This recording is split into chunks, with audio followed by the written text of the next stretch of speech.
Oke teman-teman, terima kasih. Salam jumpa kembali dengan saya. Salam sahabat ternak. Di video kali ini kita akan membahas tentang siklus tahap birahi pada sapi ya teman-teman. Jadi untuk kali ini kita akan melihat ya bagaimana siklus birahi pada sapi ya.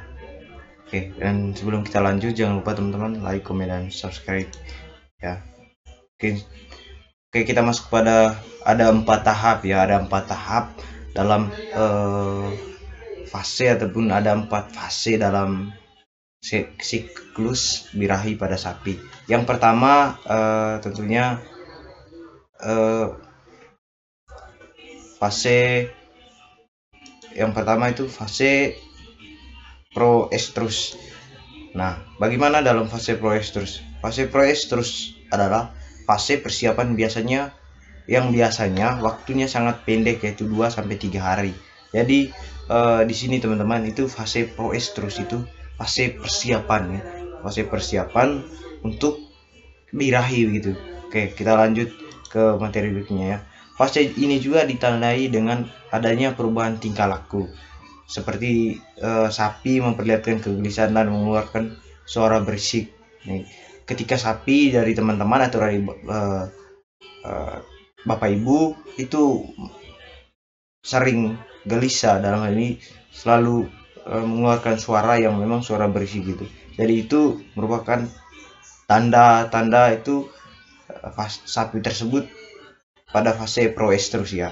Jadi seperti itu bapak ibu, teman-teman semuanya. Nah, selain itu juga terjadi perubahan-perubahan pada alat kelamin pada bagian luar ya. Mulai dari apabila ovarium sapi diraba, maka terdapat seperti benjolan kecil yang merupakan pertumbuhan folikel tracer menjadi folikel dan graft. Serviks sapi pun akan merefleks ataupun lumen serviks mulai memproduksi lendir. Oke, jadi di sini teman-teman maksudnya bagaimana kita melihat secara kasat mata itu kita bisa tahu bahwa sapi ini sedang menunjukkan fase proestrus itu dengan adanya lendir-lendir ya.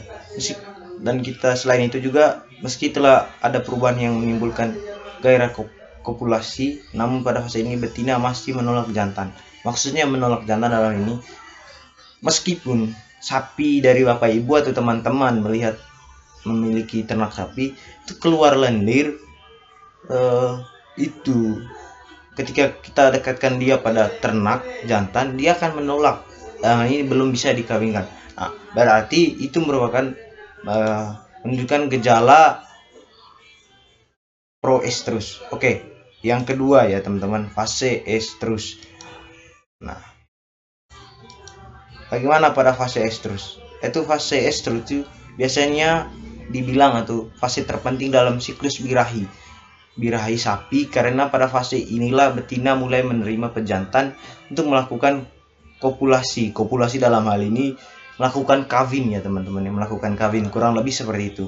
Fase estrus ini folikel graft sudah matang, serviks mengeras, pintu serviks terbuka dan mengeluarkan lendir bening yang banyak serta vulvanya membengkak. Dalam hal ini ya teman-teman, bagaimana kita melihat secara kasat mata pada kelamin betina pada sapi itu kita melihat bahwa kelaminnya itu sedikit membengkak dan itu kalau kita lihat itu warnanya merah terang gitu, jadi seperti itu, dan dia akan mengeluarkan lendir yang banyak gitu, beda dengan sebelumnya yang kecil gitu lendirnya. Tapi pada fase estrus itu sangat banyak ya, bisa sampai menempel ke paha ataupun di ekor gitu. Mungkin teman-teman bisa amati ketika punya sapi.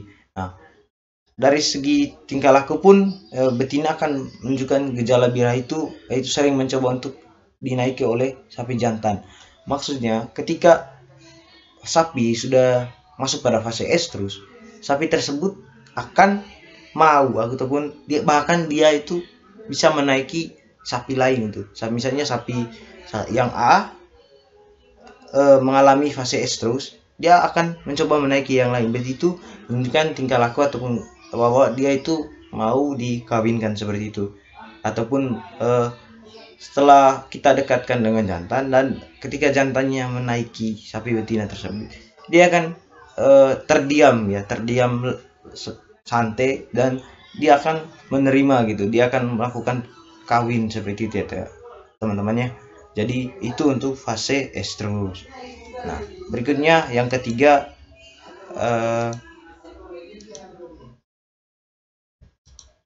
fase estrus. Ini fase yang ketiga ya, fase yang setelah sapi dikawinkan gitu. Bagaimana fase estrus? Fase estrus itu terjadi setelah estrus selesai dengan ditandai berhentinya birahi. Dalam hal birahi itu berhentinya suatu sapi tidak akan dikawinkan lagi itu. Di fase ini betina akan kembali menolak untuk jantan, walau fase estrus masih sedikit nampak ya. Maksudnya karena setelah kawin ataupun setelah melakukan kawinan itu sapi betina akan menolak sapi jantan karena dia ataupun sudah melakukan kawinan ataupun mungkin sudah terjadi pembuahan ya. Jadi tapi belum pasti begitu. Fase estrus sebagian besar berada di bawah pengaruh hormon progesteron ya, dari hasilkan oleh corpus luteum. Oke, jadi ini bahasa Latin ya teman-teman. Selama fase estrus ini, rongga yang ditinggalkan oleh pemecah folik mulai terisi dengan darah. Selain itu, serviks telah menutup mengeluarkan lendir. Maksudnya dari bengkak dia akan kembali normal ya. Dari sebelumnya terlihat bengkak merah, dia akan kembali semula ya, pelan-pelan gitu. Fase yang keempat yaitu fase di estrus. Fase ini fase yang memang di akhir, fase terakhir gitu. Nah, bagaimana fase di estrus? Adalah fase periode terakhir pada siklus birahi sapi. Fase ovarium terdapat corpus luteum menjadi matang pengaruh proses growth. Nah, serviks menutup rapat mencegah benda-benda asing memasuki ini. Dalam hal ini kelamin dari sapi itu akan menjadi kecil ya, karena ketika ada bakteri ataupun penyakit yang mau masuk itu akan sedikit merusak hormon ataupun yang sudah lakukan kawinan ya gitu. Dan selain itu dia akan kembali pucat ya, pada vagina kembali pucat dengan ditandai cenderung tenang. Nah, ketika sudah ada tanda-tanda kebuntingan, dia akan sedikit tenang, dan apabila terjadi kebuntingan, pembunuh akan endoreum dan kelenjar-kelenjarnya bergeresi ukuran semula gitu. Jadi ketika sudah terjadi pembuahan ataupun terjadi kebuntingan, itu semua dari vagina itu kembali normal gitu, kembali normal dan kembali fase dan akhirnya kembali ke fase estrus gitu. Dan